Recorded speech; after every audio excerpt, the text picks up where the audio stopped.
আসসালামু আলাইকুম। Pipe fitter training centre থেকে যে যেখান থেকে দেখছেন সকলকে জানাই আন্তরিক শুভেচ্ছা অভিনন্দন।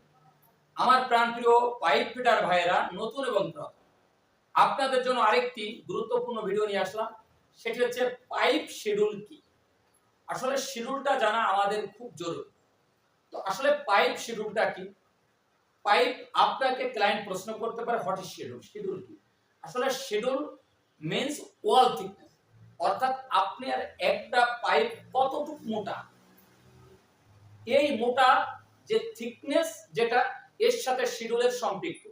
যেমন আসলে শিডিউলটা কি আমরা আগে জানি। শিডিউল হচ্ছে একটা পাইপে, দেখেন, শিডিউল হচ্ছে একটা পাইপের ওয়াল থিকনেস। ওয়াল থিকনেসটা কোনটা? আসলে এই পাইপটা কতটুকু মোটা, এই যে মোটাটা, এটাকে শিডিউল বলা হয়। আর এই শিডিউল ধরেন 10 শিডিউল, অর্থাৎ 10 শিডিউলের যে পাইপটা তার একটু থিকনেস কম, যখন 20 শিডিউল যাবে তখন থিকনেস একটু বাড়বে, যখন 30 শিডিউল হবে থিকনেস একটু বাড়বে, যখন 50 শিডিউল 80 শিডিউল যাবে তাহলে থিকনেস বাড়বে। অর্থাৎ শিডিউল যত বাড়বে তার থিকনেসও তত মোটা হবে। আবারও বলছি, শিডিউল যত বাড়বে এই পাইপের থিকনেসও তত মোটা হবে। তো আসলে মেইন ব্যাপার হচ্ছে কি, আমাদের যখন প্রশ্ন করবে শিডিউলটা কি, শিডিউল মানে হচ্ছে একটা পাইপের ওয়াল থিকনেস, অর্থাৎ এই ওয়াল থিকনেসকেই শিডিউল বলা হয়। যেমন ধরুন আমরা অনেকে ওষুধ খাই, গ্যাসের ট্যাবলেট খাই, 20 এমজি, 30 এমজি, 60 এমজি, এই যে এমজি এমজি গুণে ওর পাওয়ারও তত বেশি হয়। 20 এমজি একটা গ্যাসের বড়ি আর 40 এমজির একটা গ্যাসের বড়ি, তার মানে ডাবল পাওয়ার। সেম আপনার এইখানে যখন 40 শিডিউলের একটা পাইপের যে থিকনেসটা হবে, যখন 80 শিডিউল হবে এর থিকনেসটা আরেকটু মোটা হবে। তো আমার প্রিয় ভাইরা,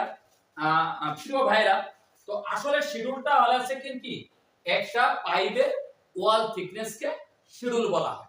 তো আমি শুধুমাত্র শিডিউলের একটি পরিচিতি আপনাদের জানালাম এই সংক্ষিপ্ত আকারে। তো এর পরবর্তী যে ভিডিও সেটি দিব হচ্ছে কি, শিডিউল কিভাবে বের করতে হয় পাইপে, তার একটা সংক্ষেপে খুব সুন্দর একটি সূত্র আপনাদের দেব, যাতে করে ড্রয়িং এর থিকনেস থেকে কিভাবে আপনারা শিডিউলটা বের করতে পারেন। কারণ কিছু কিছু ড্রয়িং এ থিকনেস দেওয়া আছে, আবার কিছু কিছু ড্রয়িং এ শিডিউল দেওয়া আছে। তাহলে শিডিউল যেখানে দেওয়া আছে সেখানে থিকনেস বের করতে হবে, আর যেখানে থিকনেস রয়েছে সেখানে শিডিউল বের করতে হবে।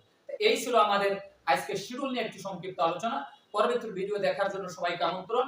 তো প্রিয় ভাইরা, যে যেখান থেকে দেখছেন, অবশ্যই দেশের প্রতিটি ভাইকে আমার উদাত্ত আহ্বান, আমরা কাজ না শিখে কেউ বিদেশ যাব না। বিদেশে যত সমস্যা, যত বিপদ, তার একটি কারণ কাজ না জানা। তাই আসুন কাজ শিখুন, আপনার সুন্দর ভবিষ্যৎ গড়ুন। আসসালামু আলাইকুম ওয়া রাহমাতুল্লাহি ওয়া বারাকাতুহু।